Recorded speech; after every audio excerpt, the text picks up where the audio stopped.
안녕하세요, 최호섭입니다. 제가 에어팟 맥스를 지금 써보고 있거든요. 일단 제가 지금 하루 정도 좀 넘게 써보고 있는데 굉장히 좀 인상적입니다. 네, 계속 귀에 끼고 있는데 이런 헤드폰도 있구나 라는 생각이 좀 계속 들어요. 에어팟 맥스에 대해서 뭐 여러 가지 이야기가 있겠지만 궁금한 거 하나하나 좀 풀어가도록 하겠습니다.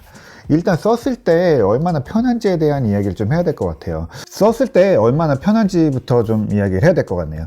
에어팟 맥스는 무게가 일단은 그렇게 가볍지 않습니다. 많은 분들이 너무 무거운 거 아니냐 얘기를 하시는데 384g이에요. 이렇게 들으면은 꽤 묵직합니다. 에어팟 맥스랑 같이 비교되는 소니 1000X 마크4가 224g이라고 하거든요. 160g 정도 차이가 나는 거예요. 작은 차이가 아니죠. 저는 1000X 마크4는 없고 뭐 마크1이라고 하면 뭐지만 1세대 1000X를 쓰고 있는데 얘는 더 무거워서 275g이거든요. 그러니까 한 100g 정도 차이가 나는데 들어보면은 네, 확실히 무게 차이가 있습니다. 그러니까 사실 뭐 걱정하시는 것들도 어느 정도 이해는 되거든요. 그런데 제가 이 에어팟 맥스를 딱 켜보고 좀 되게 놀랐는데 제 체감으로는 제가 갖고 있는 1000X보다 이 에어팟 맥스가 더 가벼운 느낌이에요. 이 무슨 소린가 하실 수도 있는데 이게 그 설계 때문에 그래요. 디자인 때문에. 에어팟 맥스를 보면은 이 드라이버 유닛 쪽이 알루미늄으로 처리되면서 이쪽이 꽤 무거워요. 그러니까 이 대부분의 무게가 이 알루미늄 하우징 때문에 그런 것 같은데 그러면서 상대적으로 이 헤드밴드는 너무 가볍습니다. 이렇게 뚫려있는 메쉬거든요. 그래서 무게중심이 철저하게 아래쪽에 집중돼 있어요. 위는 거의 무게가 없는 거죠. 보통 이 헤드폰들이 이 부분부터 여기 특히 이제 이 헤드밴드 부분을 가죽을 덧대면서 굉장히 좀 무거워지는 경우들이 있거든요. 결국에는 딱 썼을 때 이 전체적으로 무게가 다 쏠리면서 이렇게 좀 고개를 돌리거나 그러면 숙이거나 그러면은 이게 이렇게 쏠리게 되거든요. 그게 목에 이제 적지 않은 부담이 가거든요. 이렇게 숙이면은 헤드폰이 이렇게 쏟아지는 경우도 생기죠. 이런 게 되게 부담스러운 상황이 되는데 이게 헤드폰이 참 보면은 어려워요. 이게 고르기 어려운 부분 중에 하나가 결국에는 뭐 소리도 있지만 착용감이라고 하나요? 귀에 꼈을 때 그 불편하지 않아야 되는데 헤드폰이 이게 설계가 참 어려운 게 귀 쪽을 딱 눌러주면서 밀폐시켜야 되는데 이걸 너무 세게 누르면은 귀가 아프거나 여기 눌러서 머리가 아프죠. 근데 또 세게 누르면은 밀폐가 되면서 소리가 좋아지기도 하고 고정되는 안정감도 좋아지죠. 그래서 이게 적절한 무게 밸런스 이런 것들이 되게 필요한데 에어팟 맥스는 이렇게 눌렀을 때 누르는 압박감이 이렇게 심하지 않으면서도 적당히 잘 잡아주고요. 또 이 메모리 폼이 그렇게 부담을 주지 않습니다. 그리고 위쪽에 이제 굉장히 가벼운 메쉬로 딱 받쳐주니까 여기서 잡아주고 이쪽에서 위에서 또 이렇게 받쳐주니까 이게 무겁다는 느낌이 안 들어요. 제가 갖고 있는 헤드폰들 중에서 위는 제일 가볍고요. 밀폐감과 무게중심 같은 거는 제일 좋은 것 같아요, 이게. 그래서 쓰고 있으면은 뭐 무게가 사실은 거의 느껴지지 않고요. 목을 굽혀도 이게 처진다는 느낌이 들지 않아요. 저도 굉장히 이 부분이 좀 놀라운 부분입니다. 왜 그동안 다른 헤드폰이 이러지 않았지? 라는 생각이 좀 들어요. 그러니까 정자세로 듣지 않아도 되고 좀 이렇게 기울여서 이렇게 막 자연스럽게 움직여도 그렇게 무게 부담이 없어요. 뭐 애플 제품이다 보니까 사실 이런 디테일 하나하나에 대한 기대들이 크시잖아요. 저는 되게 재밌는 부분 중에 하나가 길이를 조정해주는 부분이 있거든요. 이게 이제 텔레스코픽 암이라고 부르는데 이게 이렇게 누르면은 들어갔다가 빼면 이렇게 슥 나옵니다. 그래서 이렇게 길이를 조정해서 이제 머리 사이즈를 맞춰주는 거죠. 근데 이 부분도 움직임이 굉장히 매끄럽고 부드럽습니다. 뭐랄까 좀 고급스럽다고 할까요? 이게 딱딱딱 끊어지지 않고 단이 없습니다. 그래서 원하는 부분을 딱 정확히 맞출 수도 있고요. 그런데 그런다고 해서 이게 헐렁하지도 않아요. 이게 뭐랄까요? 뭐 유압식, 뭐 유압은 아니겠지만 무슨 뭐 유압식 기구들 같은 거 보면은 약간 처음에 뻑뻑하게 들어가지만 딱 들어가서 딱 또 고정이 되고 그런 느낌들이 있잖아요.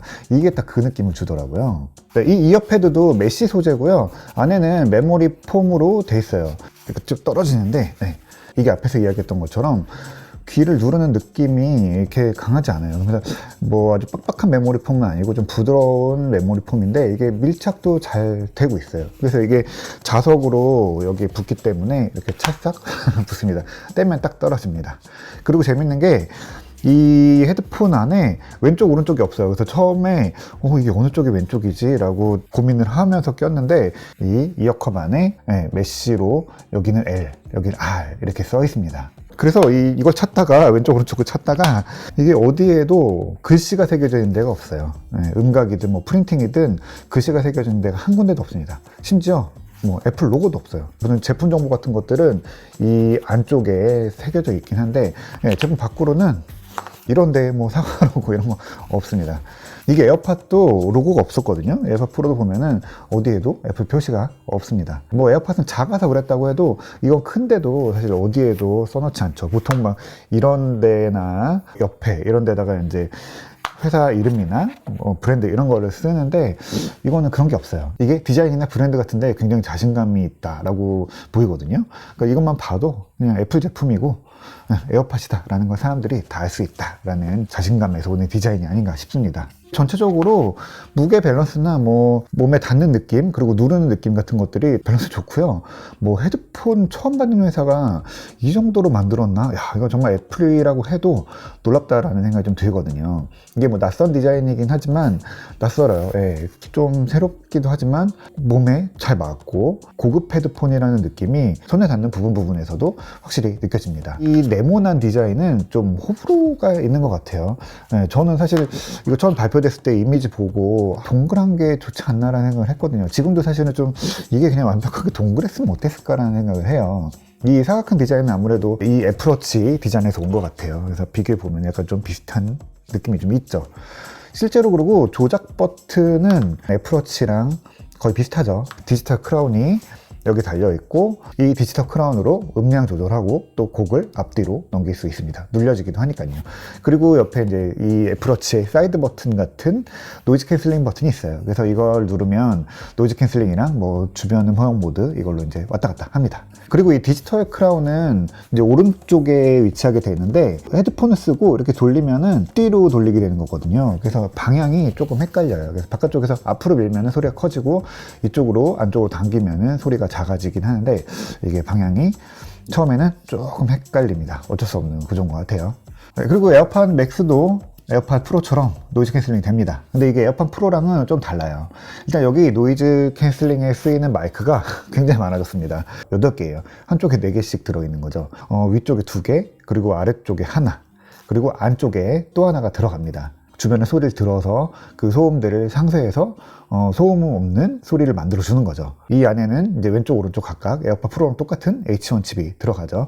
그래서 1초 200번씩 소리를 스캔해서 적절한 소리를 만들어내요. 그 스캔한 소리를 바탕으로 항상 똑같은 소리를 들을 수 있도록 적응형 EQ가 들어가죠. 그래서 소리를 주변 환경과 관계없이 똑같은 소리를 들을 수 있도록 적절하게 튜닝해 주는 거예요. 그래서 이게 에어팟 프로도 다른 노이즈 캔슬링 이어폰이랑 조금 다른 경험을 했던 게 프로세서 기반의 적응형 EQ 이런 게 더해졌기 때문이죠.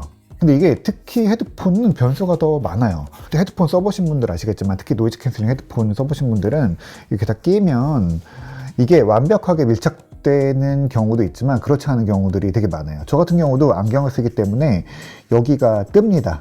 그래서 이거를 눌러주려면 결국에는 이어컵을 세게 누르거나 아니면은 이게 더 부들부들해야 되죠. 근데 사실 이 에어팟 맥스 같은 경우에는 이 메모리 폼이 있어서 아프지 않게 여기를 잘 눌러주고 잘 밀폐를 합니다. 근데 아무래도 여기가 셀 수도 있거든요. 그리고 여성분들은 이렇게 긴 머리 그 위에 이제 헤드폰 쓰면 머리카락 사이사이로 소리가 셉니다. 아무리 노이즈 캔슬링이 막아준다고 해도 밖에서 직접적으로 들어오는 소음들이 일부 있기 때문에 이게 노이즈 캔슬링 헤드폰의 가장 큰 좀 문제점이긴 해요. 그래서 저도 비행기 탈 때는 일부러 안경을 벗고 있는 경우들도 많이 있거든요. 그리고 이 적응형 EQ도 에어팟 프로 때는 저런 기술이 있구나 라고 생각을 했는데 이게 사실 잘 와닿지는 않았거든요. 왜냐면 이어폰은 특히 변수가 없고 그냥 따로 만지지 않는 한은 크게 이렇게 뭔가 변화, 뭐 변수 이런 게 없었던 것 같은데 헤드폰은 딱 써보니까 알겠더라고요. 그러니까 움직이면 조금씩 헤드폰 움직이기도 하고 또 아까 말씀드린 것처럼 안경이라든지 뭐 이런 환경들이 있는데 그런 거랑 관계없이 그냥 어떻게 해도 항상 똑같은 소리를 들려준다라는 그런 느낌이에요. 그리고 노이즈 캔슬링도 되게 잘 되는 편인데 제가 이걸 들으면서 주차장에 갔어요. 그래서 차에 시동을 걸고 뭐 내비 찍고 그러면서 잠깐 앉아서 듣던 음악까지는 듣고 출발하자 그래서 이렇게 듣고 있었어요. 그러다가 음악 끝나고 나서 에어팟 맥스를 딱 벗었거든요. 그러더니 차에서 음악이 나오고 있었던 거예요. 뭐 작지도 않게 말이죠. 근데 그거를 음악 듣는 동안에는 몰랐던 거죠. 제가 뭐 시끄러운 음악 들었던 것도 아니고 그냥 뭐 되게 조용한 재즈 음악 들었었는데 차에서 음악이 나오고 있다는 것 자체를 모를 정도로 노이즈 캔슬링이 디자인이 잘 되고 있었던 거죠. 물론 그걸 알고 다시 쓰고 들었더니 아, 밖에 뭔가 조금 들리는 게 있구나 라고 하는데, 그래도 굉장히 많이 없어졌고요. 이게 뭔가 있었구나 라고 이제 다시 써보니까 알았지, 처음엔 진짜 몰랐어요. 아, 되게 이렇구나 라고 헛웃음이 나기도 하더라고요. 이게 또 하나가, 처음에 제가 약간 좀 헤맸던 게, 이 특징이 전원 스위치가 없어요. 어떻게 쓰는지에 따라서 얘가 판단합니다.